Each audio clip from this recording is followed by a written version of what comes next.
Welcome to sauce TV. నేను మీ ఆబిద్ హుసేన్.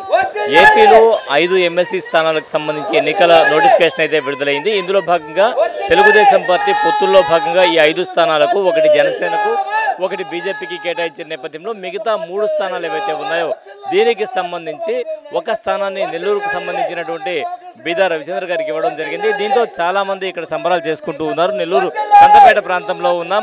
మరి వీరితో మాట్లాడదాం, వీరేమంటారో తెలుసుకుందాం. చెప్పండి. కపిరి శ్రీనివాస్ గారు చాలా ఆనందంలో ఉన్నారు. సార్ బీసీల ఆశాజ్యోతి తెలుగుదేశం పార్టీ కష్టకాలంలో ఉన్నా కానీ వెనంటూ ఉండిన మా బీదా రవిచంద్ర అన్న గారికి మరలా రెండోసారి ఎమ్మెల్సీగా రావడం చాలా సంతోషదగ్గ విషయం. తెలుగుదేశం పార్టీ ఎన్ని కష్టాలు పడినా ఆశాజ్యోతిగా అతను బీదా రవిచంద్ర గారు ఉన్నారు.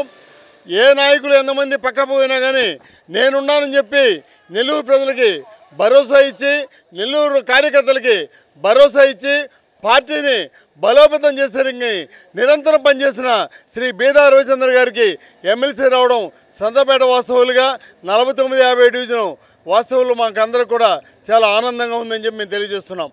ప్రధానంగా కీలకమైనటువంటి సమయం ఏంటంటే 2019 నుంచి 24 వరకు కీలకమైనటువంటి సమయం. ఆ సమయంలో పార్టీని వెన్నంటి ఉన్న నాయకులు బీదా రవిచంద్ర ఒకరు. సో ఎలా ఫీల్ అవుతున్నారు దీనికి? పార్టీ ఇప్పుడే చెప్పిన కష్టకాలంలో ఉంటారని, పార్టీ ఆవిర్భావించిన తర్వాత తెలుగుదేశం పార్టీలో చేరిన తర్వాత బీదా రవిచంద్ర గారు అంచెలంచెలుగా ఎదుగుతూ జాతీయ ప్రధాన కార్యదర్శి స్థాయికి ఎదిగారు. మరి తెలుగుదేశం పార్టీ ఒకసారి ఎమ్మెల్సీగా ఇచ్చిన తర్వాత ఆ టైం జిల్లా అధ్యక్షుడిగా ఉండి ఆ స్థాయిలో పనిచేస్తూ ఆల్ ఇండియా ప్రధాన కార్యదర్శిగా ఎన్నికవడం చాలా సంతోషదగ్గ విషయం. మరలా ఇప్పుడు రెండోసారి నిన్న దినాన శ్రీ నారా చంద్రబాబు గారు, శ్రీ పొంగూరు నారాయణ గారి సహాయ సహకారాలతో మరలా ఎమ్మెల్సీగా ఎన్నికవడం చాలా సంతోషంగా ఉంది. భవిష్యత్తులో ఇంకా ఎదగాలని చెప్పి రాబోయే రోజుల్లో కార్యకర్తలకి వన్నె తెచ్చే విధంగా పనిచేయాలని చెప్పి నేను కోరుకుంటున్నా. మీరు చెప్పండి, మీరు ఎలా ఫీల్ అవుతున్నారు? నేను చాలా హ్యాపీగా ఫీల్ అవుతున్నాను. ఎవరెవరో కారుకూతలకు వస్తుంటారు, కానీ చెప్పేది ఏదైనా సరే ఆచరణలో పెట్టే పార్టీ ఏదంటే తెలుగుదేశం పార్టీ. బీసీలకు, మహిళలకు పెద్దపీట వేసిన పార్టీ ఏదంటే చంద్రబాబు నాయుడు గారి పార్టీ. లోకేష్ బాబు గారు యువగళం పాదయాత్రలో ప్రతి చోట తిరుగుతూ కష్టాలు తెలుసుకుంటే ఆయన వెన్నంటి ఉన్న బీదా రవిచంద్ర గారికి, అలాగే నెల్లూరు వాస్తవ్యుడిగా నెల్లూరు జిల్లాలో ప్రతి ఒక్క చోట ప్రతి ఒక్క గురించి తెలిసిన వ్యక్తిగా, మంచి మనిషిగా, కార్యకర్తల నాడి, నాయకుల మనసు తెలిసి వీళ్ళిద్దరికీ వారధిగా గుండె చప్పుడుగా పనిచేసినటువంటి బీదా రవిచంద్ర గారు చాలా రోజులు అధ్యక్షుడిగా, ఇంతవరకు ఎవరు కూడా చేయలే, అన్ని సంవత్సరాలు కంటిన్యూగా అధ్యక్షుడిగా ఉంటూ, అధ్యక్షుడి తర్వాత ప్రధాన కార్యదర్శిగా కూడా ఉంటూ, ఎవరికి ఏదైనా కూడా సలహాలు చెప్తూ, సూచనలు చెప్తూ, ఎప్పుడు చక్కని చిరునవ్వుతో ఒక బీసీ నాయకుడిగా ఆయనకి ఎమ్మెల్సీ పదవి ఇచ్చినందుకు మాకు చాలా ఆనందంగా ఉంది. దానికి చంద్రబాబు నాయుడు గారికి, లోకేష్ బాబు గారికి, మా మంత్రి పొంగూరు నారాయణ గారికి మేము మీడియా ముఖంగా ధన్యవాదాలు తెలుపుకుంటూ చాలా సంతోషపడుతున్నాం. రాబోయే రోజుల్లో మీరు మంత్రిగా ఉండాలని, ఇంకా ఉన్నత స్థాయిలో ఎదగాలని, మన నెల్లూరు, మన కార్యకర్తలు పార్టీ కోసం ఉన్న ప్రతి ఒక్కళ్ళని కూడా మీరు గమనించి వాళ్ళకి కష్ట నష్టాల్లో మీరు తోడుగా ఉంటారని ఆశిస్తున్నాం. అలాగే మీరు అన్నట్టు, అలాగే శ్రీనివాస్ గారు అన్నట్టు అంచెలంచెలుగా ఎదుగుతూ జాతీయ స్థాయి నాయకుడిగా, జాతీయ కార్యదర్శిగా ఎదిగారు. ఇప్పుడు ఎమ్మెల్సీ హోదా, మళ్ళీ ఆయనకి ఎమ్మెల్సీగా పదవి చేపట్టబోతున్నారు. సో ఎలక్షన్స్లో 5 సీట్లలో ఒకటి తెలుగుదేశం పార్టీకి అంటే 3 కేటాయిస్తే ఒకటి తెలుగుదేశం పార్టీకి సంబంధించి మన నెల్లూరుకు సంబంధించి బీదా రవిచంద్ర గారికి ఇవ్వడం జరిగింది. సో మీతో బీదా రవిచంద్ర గారు మాట్లాడేటప్పుడు కానీ, మీతో పాటు మహిళా నేతలతో మాట్లాడేటప్పుడు కానీ ఎలాంటి సూచనలు, సలహాలు ఇచ్చేవారు బీదా రవిచంద్ర మీకు? చాలా మంచి వ్యక్తి, చాలా సౌమ్యంగా చక్కటి చిరునవ్వుతో మాట్లాడుతుంటారు. మీరు అన్నట్టు 5 సంవత్సరాలు గడిచిన 5 సంవత్సరాలు చీకటి రోజులు. అలాంటి చీకటి రోజుల్లో ఒక బీసీ సేమ్ సామాజిక వర్గం చెందిన ఒక రాక్షస నాయకుడు ఉంటే అటు side YCP side, Telugu Desam side ఒక మంచి వ్యక్తిగా చిరునవ్వుతోటే జవాబు చెప్పగల సత్తా ఉన్న వ్యక్తిగా బీదా రవిచంద్ర గారు ఉన్నారు. అలాగే కష్టకాలంలో ఒకరోజు మరలా మాకు కేసుల మీద కేసులు పెట్టారు. ఒక కేసు పెట్టి, దొంగ కేసు పెట్టి జైలుకు పంపించి బెయిల్ తీసుకొచ్చే లోపల ఇంకొక కేసు పెట్టి మేము ఒకానొక సమయంలో తట్టుకోలేక ఎక్కడికి వెళ్ళాలోనో తెలియక మేమిద్దరము కానీ ఆ రోజు వెళ్తే అప్పుడే ఆయన వాకింగ్ డ్రెస్ వేసుకొని కార్ దిగి ఇలాగా సార్ అని అంటే వెంటనే హైదరాబాదు పార్టీ ఆఫీస్కి వెళ్ళండి, అక్కడ నేను చెప్తాను, నువ్వు ఈ పరుగులు ఉరుకులు ఆపేసి ఒకే చోటుండు, నేను చూసుకుంటానన్నాడు. అలాంటి భరోసా కలిగించే నాయకుడు ప్రతి ఒక్కరికి కావాలని ఉండాలని కోరుకుంటూ మా పట్ల సముఖతగానే ఉంటారు. ఆయన్ని ఒక తమ్ముడుగా ఇదిగా ఉంటారు. ఆయన బీసీ నాయకుడు, బీసీలను చూస్తారు కానీ తన సామాజిక వర్గం అనే చూడనటువంటి వ్యక్తి. అలాంటి వ్యక్తికి పదవి రావటం ఆయనకే వన్నె తెచ్చినట్టు. రైట్, మరొకరున్నారు, వారితో మాట్లాడదాం. మీ పేరు, ఏం చేస్తుంటారు? నా పేరు సిద్ధయ్య అండి, 57 డివిజన్ ప్రెసిడెంట్ నేను. మీరు ఇందాక అడిగినట్టు 2019 నుంచి 2024 వరకు తెలుగుదేశం పార్టీకి ఎప్పుడు ఎదురు చూడనటువంటి గడ్డుకాలం అండి ఇది. ఏ కార్యకర్త నోరెత్తినా కానీ అనగదొక్కారు, ఏ నాయకుడు ముందుకు వచ్చినా కానీ వాళ్ళ మీద 34 కేసులు 24 కేసులు ఖచ్చితంగా నెలకి ప్రతిరోజు కోర్టులో ఉండేటట్టు హింస పెట్టారు. దానికి నిదర్శనం మా 57 డివిజను 49వ డివిజన్ క్లస్టర్ ఇన్ఛార్జి గారైన కపిల్ శ్రీనివాసులు గారు, మహిళా నేత అయినటువంటి రేవతి గారి నిదర్శనము. కానీ అటువంటి పరిస్థితుల్లో కూడా పార్టీని అంటిపెట్టుకొని ఉండి పార్టీ కార్యకర్తలకు అండగా ఉండి, ఇప్పుడు ఇందాకే రేవతి గారు చెప్పారు మమ్మల్ని హైదరాబాద్కి తీసుకోబోయారని, ఆ సార్ సూచనతోనే, బీదా రవిచంద్ర గారు ఇచ్చిన సూచనతోనే పార్టీ కూడా అండగా నిలబడి దానికి నారాయణ గారు సహకరించి కార్యకర్తల్ని నిలబెట్టుకొని ఈరోజు తెలుగుదేశం పార్టీ అధికారంలోకి వచ్చి ప్రజలకు మేలైనటువంటి స్వచ్ఛమైనటువంటి అభివృద్ధిని ప్రభుత్వం అందిస్తూ ఎటువంటి ఎవరి మీద కూడా అణచివేత ధోరణి లేకుండా ప్రభుత్వం ఈ విధంగా సాగాలి, ప్రభుత్వం దృష్టి ఈ విధంగా ప్రజల మీద ఉండాలి, రాష్ట్ర అభివృద్ధి మీద ఉండాలి, మన వనరులేంది, మన సంపాదన ఏందనే దాని మీద దృష్టి పెట్టేలా ప్రజలను కూడా ఆలోచించేటట్టు ఈరోజు ప్రభుత్వం నడుచుకుంటుంది అంటే ఈరోజు ఇటువంటి మంచి మంచి కార్యకర్తలు ఈ నాయకులు ఉండబట్టే ఈరోజు మనందరికి కూడా మనుగడ ఉంది. ఇలాంటి ప్రభుత్వాన్ని మనం వదులుకోకుండా ఇంకొద్ది రోజుల నుంచి మన రాష్ట్ర అభివృద్ధికి రాజధాని లేదండి, ఇంకొక 4 ఏళ్లలో రాజధాని రూపుదిద్దుకొని ఒక మంచి రాష్ట్రంగా మనం నిలబడబోతున్నాం. దానికి మన మంత్రి గారైనటువంటి పొంగూరు నారాయణ గారు, రవిచంద్ర గారు, అదేవిధంగా మన రాష్ట్ర ముఖ్యమంత్రి గారు కూడా దృఢ సంకల్పంతో ఆ కార్యక్రమాలన్నీ దగ్గరుండి పర్యవేక్షిస్తూ చేయిస్తున్నారు. ఒక మంచి రాజధాని నిర్మించుకుంటూ అభివృద్ధి పదంలో మన రాష్ట్రాన్ని తీసుకెళ్ళి దేశంలోనే మనం ముందున్నాము అనే దగ్గరికి తీసుకెళ్తున్నారు.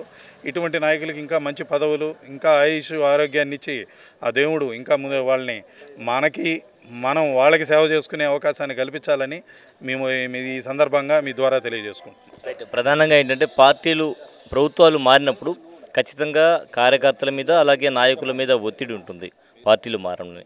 సో కొంతమంది నేతలు ఒత్తిడికి తలగి పార్టీలు మారుతున్నారు. అయినా కూడా బీదా రవిచంద్ర ఎక్కడ కూడా ఒత్తిడికి తలగకుండా తాను పార్టీ మారకుండా అలాగే కార్యకర్తలకు అదే సమయంలో కార్యకర్తలకు అండగా నిలవడం అనేది గొప్ప విషయం. సో ఆ విధంగా అండగా నిలిచారు. దీని మీద మీరేమంటారు? నా పేరు బండి ప్రసాద్, నేను 49 డివిజన్ ప్రెసిడెంటు. బీదా రవిచంద్ర గారు తెలుగుదేశం పార్టీకి 1919 నుంచి 24 వరకు ఒక కష్టకాలంలో తెలుగుదేశం అంటే లోపలేసే సమయంలో కూడా బీదా రవిచంద్ర గారు కార్యకర్తలకు నేనుండాను బీసీలకు అని చెప్పి ఒక నిలబడిన ఏకైక వ్యక్తి బీదా రవిచంద్ర గారు. ఈరోజు ఆయనకు ఎమ్మెల్సీ ఇచ్చినందువల్ల చంద్రబాబు నాయుడు గారికి, మన పొంగూరు నారాయణ గారికి ప్రత్యేక ధన్యవాదాలు తెలుపుకున్నాము. ఈ బీదా రవిచంద్ర గారు బీసీల నాయకులు, ఏ సమస్య వచ్చినా కూడా చిరునవ్వుతో ఏమి చేయాలో వాళ్ళకి మాత్రం స్మైల్ ఇచ్చేసి హ్యాపీగా వెళ్ళిపోండి నేను చూసుకుంటాననే వ్యక్తి ఒక బీదా రవిచంద్ర గారికి మరలా ఎమ్మెల్సీ ఇవ్వటం అనేది మాకందరికి కూడా చాలా సంతోషకరమైన విషయము. ఈ సంతోషాన్ని మేమంతా కూడా ఇక్కడ మా క్లస్టర్ ఇన్ఛార్జి కపిల్ శ్రీనివాసులు గారు, రేవతి గారు సమక్షంలో అందరూ కూడా 57 డివిజన్ ప్రెసిడెంటు, మన కార్యకర్తలు, బిఎల్ఏలు అందరూ కలిసి కూడా ఆంజనేయ స్వామి గుడి ఎదురుగా కేక్ కట్ చేసుకొని ఆనందాన్ని పంచుకోవడం జరిగింది. రెండోసారి ఎమ్మెల్సీ దక్కింది, మరి ఎలా ఫీల్ అవుతున్నారు మీరు? ఎలా ఫీల్ అవుతున్నానంటే సొంతగా మా కుటుంబంలో ఒక వ్యక్తికి ఎట్టా పదవి వస్తే ఆనందంగా ఉంటుందో అంత ఆనందంగా ఉంటుంది. బీదా రవిచంద్ర అనే వ్యక్తి కాదు, శక్తి. అతను బీసీలో పుట్టడం మా బీసీలు చేసుకున్న గర్వకారణంగా మేము ఫీల్ అవుతున్నాము. మాకెవరికో పదవి వచ్చిందని మేము ఫీల్ కావటం లేదు. మా బీసీ నాయకుడు ఇంకా అభివృద్ధి చెంది మంత్రి పదవి కూడా చేపట్టాలని కోరుకుంటున్నాము. ఎంతలా సమస్యనైనా సరే అధికారం లేకపోతే పనిచేయడమే గొప్పతనం. అధికారంలో లేనప్పుడు ఆ రాక్షసుల్ని నిలబడి చిరునవ్వుతోనే వాళ్ళని ఎదిరించాడో బీదా రవిచంద్ర గారికి ఆరోగ్యాలు ఎన్నో పదవులు అనుభవించి మాకు అండగా నిలబడాలని దేవుణ్ణి కోరుకుంటున్నాం. సో ఎమ్మెల్యే కోట ఎమ్మెల్సీ ఎన్నికలు కాబట్టి ఖచ్చితంగా గెలుపు అనేది ప్రస్తుతం ఉండేటువంటి మెజార్టీని బట్టి అది నామమాత్రమే అని చెప్పొచ్చు. సో ఆయనకు రెండవసారి ఎమ్మెల్సీ దక్కబోతోంది, ఎలా ఫీల్ అవుతున్నారు అభ్యర్థిగా టీడీపీ కన్ఫర్మ్ చేసిన నేపథ్యంలో? నమస్కారం, నా పేరు చంద్రశేఖర్, ఎస్సీసీఎల్ అధికార ప్రతినిధి జిల్లా. అన్న అంచెలంచెలుగా ఎదగటంలో చాలా కృషి చేశారు. ఈరోజు కూడా అన్న మెయిన్ కమిటీలో జాతీయ ప్రధాన కార్యదర్శిగా ఉన్నారు. ఎమ్మెల్సీ రెండోసారి తీసుకున్నారు. వాళ్ళ సొంత వాళ్ళు కూడా పార్టీ మారిన అన్న మారకుండా అజాత శత్రువులాగా నిలబడి ఈరోజు ఎమ్మెల్సీ తీసుకున్నారు. నెక్స్ట్ మినిస్ట్రీ కూడా తీసుకుంటారని ఆశిస్తున్నాం. ప్రధానంగా ఏంటంటే మత్స్యకారులకి అండగా నిలుస్తారు, అలాగే జువల్దిన ఫిషింగ్ హార్బర్ తీసుకురావడంలో ఆయన పాత్ర కీలకమని చెప్పొచ్చు. చాలా కృషి చేస్తారు. జువలదిన, రెండోది ఎయిర్పోర్టు దగదత్తి ఎయిర్పోర్ట్ కూడా కృషి చేస్తున్నారని, ఆ రెండు వాళ్ళ హ్యాండ్ ఓవర్లోనే జరుగుతుందని మేము మీరు చెప్పండి. ఈరోజు బీదా రవిచంద్ర గారికి ఎమ్మెల్యే టికెట్ రావడం చాలా సంతోషదాయకంగా ఉంది. ఎమ్మెల్సీ టికెట్ రావడం చాలా సంతోషంగా ఉంది. సో మీరు చెప్పండి, మీ పేరు, ఏం చేస్తుంటారు? ఎమ్మెల్సీగా రెండోసారి అంటే అభ్యర్థిగా టీడీపీ కన్ఫర్మ్ చేసింది, దీంతో మీరు ఎలా ఫీల్ అవుతున్నారు? నేను ఈరోజు చాలా సంతోషంగా ఉన్నాం. బీదా రవిచంద్ర గారికి ఎమ్మెల్సీ టికెట్ రావడం అనేది ప్రతి కొన్న 49, 50 డివిజన్లో ఉన్న ప్రతి ఒక్కరు కూడా ఆనందోత్సవాలతో సంబరాలు జరుపుకుంటున్నారు. దీన్ని బట్టి తెలుగుదేశం పార్టీలో కష్టపడి పనిచేసిన ప్రతి కార్యకర్తకి, ప్రతి నాయకుడికి తగిన గుర్తింపు లభిస్తుంది అని చెప్పి ప్రతి ఒక్క నమ్మకం కలిగింది ప్రతి ఒక్క నాయకుడు. దీనివల్ల ప్రతి ఒక్కరు కూడా అత్యుత్సాహంతో ఈరోజు తెలుగుదేశం పార్టీ పనిచేయడానికి అందరూ సిద్ధంగా ఉన్నారు. లోకేష్ బాబు గారి పాదయాత్ర సమయంలో కూడా ఆయన కాలు విరిగినా కానీ కార్యకర్తలను ముందు నడిపించి ఆయన అందరూ ఉత్సాహపరిచి పార్టీ కోసం చేదోడు వాదోడుగా ఉండి వెన్నంటి ఉన్న బీదా రవిచంద్ర గారికి నిజంగా నా హృదయపూర్వక ధన్యవాదాలు తెలుపుతున్నాను. అది కీలకం, ఎందుకంటే ఎమ్మెల్సీ ఇక్కడ యోగడం పాదయాత్ర జరిగినప్పుడు ఈయన కాలు విరిగి ఉంది, అలాగే వీల్ చైర్లో కూర్చొని మొత్తం కూడా ఈ పాదయాత్ర నడిపించారు ఆయన. అవునండి, ఆయన కష్టపడి పనిచేసి ఆయన కార్యకర్తలంతా ఉత్సాహపరిచి ఆ పాదయాత్రలో తన వంతు పాత్ర, నిర్ణయాత్మకమైన పాత్ర వహించారు. దానికి ఖచ్చితంగా తగిన గుర్తింపు లభిస్తుంది అని ఈరోజు నిజమైంది. అట్ ది సేమ్ టైం 2009 నుండి 14 వరకు ప్రతిపక్షంలో ఉండి కూడా ఎటువంటి వైసీపీ ఎమ్మెల్యేలు కానీ ఎమ్మెల్సీలు కానీ లాగా ఎటువంటి బూతులు ఇటువంటి మాట్లాడుకోకుండా ఒక విమర్శనాత్మకమైన ఆయన పాత్ర పోషించారు. విమర్శలు కానీ ఆయన చేసే ప్రతి ఒక్క ప్రభుత్వం చేసిన ప్రతి ఒక్క దాని మీద వ్యతిరేకంగా పోరాడారు. ఆయన ఒక విమర్శనాత్మకమైన పోరాటం చేశారు. ఆయన దానికి ఖచ్చితంగా గుర్తింపు లభించింది. మేము అందరూ సంతోషంగా ఉన్నాం. Thank you. సద్విమర్శలు చేసేటువంటి వ్యక్తి ఎప్పుడు కూడా ఎవరిని కూడా పరుష పదజాలం వాడకుండా సద్విమర్శలు ఏదైతే కంటెంట్ ఉండదో ఆ కంటెంట్కి సంబంధించే ఆయన విమర్శలు చేస్తారు. అలాగే గతంలో యోగళం పాదయాత్ర జరిగినప్పుడు కూడా ఆయనకి కాలు విరిగింది. నారా లోకేష్ ఇక్కడ పాదయాత్ర చేసేటువంటి సమయంలో నెల్లూరు జిల్లాలో. సో అలాగే ఆయన పాదయాత్రలో వాళ్ళతో పాటు పార్టిసిపేట్ చేయడం జరిగింది. సో మరొకరున్నారు, వారితో మాట్లాడదాం. మత్స్యకారుల విషయం అందరూ అన్నీ చెప్పారు కాబట్టి మత్స్యకారులకి, అంటే ఆయన కూడా అల్లూరు నుంచి వచ్చిన వ్యక్తి కాబట్టి మత్స్యకారులకు ఏ విధంగా అండగా నిలిచారు ఆయన? ముఖ్యంగా 2019 నుంచి 24 వరకు వైసీపీ ప్రభుత్వం చేసిన అరాచకాలని, ఆకృత్యాలని నిర్ణయాత్మకంగా విమర్శించి పద్ధతి ప్రకారం మాట్లాడి మన తెలుగుదేశం పార్టీకి చెందిన బీసీ కార్యకర్తలైతేనేమి మిగతా కార్యకర్తలనేమి అందరికి అడ్డంగా ఉంటూ మత్స్యకార కుటుంబాలకు ఎంతో మేలు చేశారు బీదా రవిచంద్ర గారు.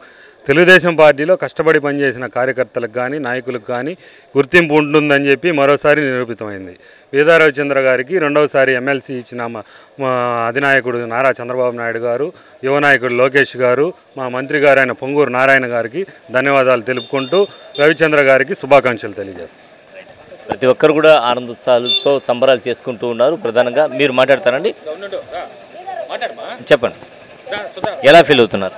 చాలా సంతోషంగా ఫీల్ అవుతున్నామండి. బీదా రవిచంద్ర రెడ్డి గారికి మళ్ళీ పదవి రావడము మా బీసీ వాళ్ళకి చాలా మంచి మేలు చేకూరుస్తారని నేను ఆశిస్తున్నాను. చేస్తారో కూడా ఆయన నాకు తెలుసు. చాలా సంతోషంగా ఉంది. ఈ సందర్భంగా మీడియా ముఖంగా ఆయనకి అభినందనలు తెలియజేసుకుంటున్నాను. సో ప్రతి ఒక్కరు కూడా శుభాకాంక్షలు తెలియజేస్తున్నారు. గతంలో కూడా ఆయన ఏదైతే ఉందో తెలుగుదేశం పార్టీకి సంబంధించి అండగా నిలిచారు కార్యకర్తలు. అంటే 2019 నుంచి 2024 వరకు ఏదైతే వైసీపీ ప్రభుత్వం ఉందో ఆ సమయంలో కూడా ఆయన పార్టీని వీడకుండా ప్రలోభాలకు లొంగకుండా పార్టీకి అండగా నిలిచారు. అలాగే కార్యకర్తలకి అండగా నిలిచారు. పార్టీని బలోపేతం చేయడంలో తన వంతు పాత్ర పోషించి మళ్ళీ 2024 ఎన్నికల్లో ఇటు కావలి ఆ సైడ్ నియోజకవర్గాల్లో కావ్య కృష్ణారెడ్డి గారు అధికారంలోకి రావడానికి అంటే ఎమ్మెల్యేగా గెలుపొందడానికి కానీ, మిగతా గతంలో ఆదాల ప్రభాకర్ రెడ్డి గెలవడానికి కానీ, వారి సోదరులు బీదా మస్తాన్ రావు గెలవడానికి కానీ అన్నింటిలో కూడా తన వంతు పాత్ర పోషిస్తూ ముందుకు సాగారు. ఎక్కడ కూడా ఎలాంటి ఒత్తిళ్లు తొలగకుండా ముందుకు సాగినటువంటి నేత. కాబట్టి ఈసారి తెలుగుదేశం పార్టీ ఏదైతే బీసీలకు అండగా నిలుస్తుంది అనేటువంటి మాట ఏదైతే ఉందో ఆ మాటను నెరవేరుస్తూ చంద్రబాబు నాయుడు ఆయన్ను ఎమ్మెల్సీ అభ్యర్థిగా ప్రకటించడంతో అందరూ కూడా సంబరాలు చేసుకుంటున్నారు. ఇక్కడ కపిర శ్రీనివాస్ ఎవరైతే బీసీ నాయకులు ఉన్నారో వారి ఆధ్వర్యంలో ఇక్కడైతే సంబరాలు చేసుకుంటూ ఉన్నారు.